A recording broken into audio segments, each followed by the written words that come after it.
The United Kingdom's Ministry of Defense latest intelligence update on Ukraine, July 1, 2023.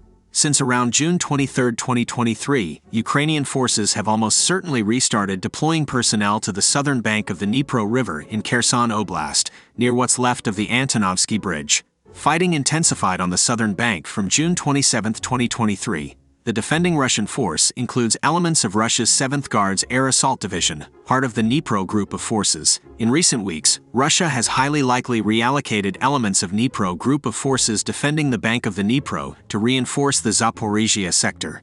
Combat around the bridgehead is almost certainly complicated by the flooding, destruction, and residual mud from the collapse of the Kakhovka Dam on June 6, 2023. The Institute for the Study of War Russian Offensive Campaign Assessment. Russian sources claim that Ukrainian forces conducted counteroffensive operations in at least 4 sectors of the front line on July 1. The Russian Ministry of Defense claimed that Russian forces repelled Ukrainian assaults in the Bakhmut area and along the Avdiivka Donetsk city front. Russian military bloggers claimed that Ukrainian forces made marginal gains near Rozdalivka, 18 kilometers north of Bakhmut, and unspecified gains near Klishchivka, 7 kilometers southwest of Bakhmut. Russian sources claimed that Ukrainian forces continued offensive operations along the administrative border between Zaporizhzhia and Donetsk oblasts and made gains southwest of Velika Novoselka. Russian sources claimed that Ukrainian forces conducted offensive operations south and southwest of Orikhiv in western Zaporizhzhia Oblast, with one military blogger claiming that Ukrainian forces made gains up 1.5 kilometers deep and 6 kilometers wide in the direction of Robotyne, 12 kilometers south of Orikhiv.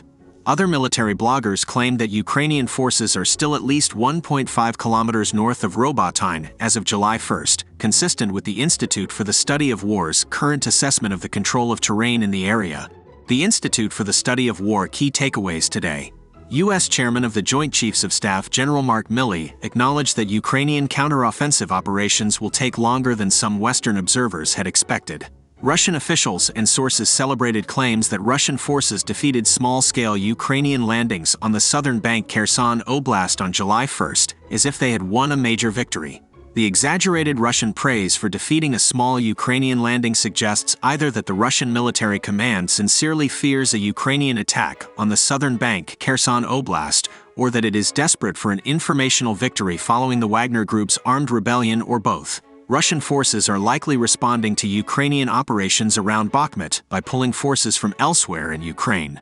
Ukrainian President Volodymyr Zelensky stated that the Russians might initiate an intentional radioactive leak at the Zaporizhzhia Nuclear Power Plant as part of a potential Russian strategy to freeze the war.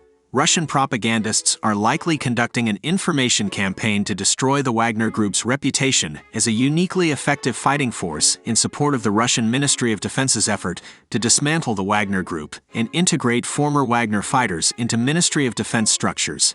Russian forces continued limited offensive operations along the Svatov-Kreminna line. Ukrainian forces continued to conduct ground attacks around Bakhmut. Russian forces continued to conduct limited ground attacks in and transfer airborne elements to the Bakhmut area. Russian forces continued to conduct limited ground attacks along the Avdiivka Donetsk city line.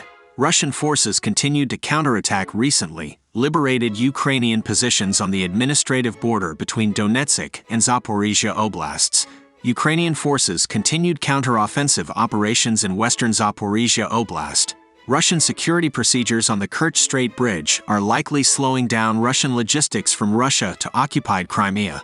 Iran may be sending materiel and personnel to Russia to help construct a factory in the Republic of Tatarstan that will reportedly make Iranian combat drones.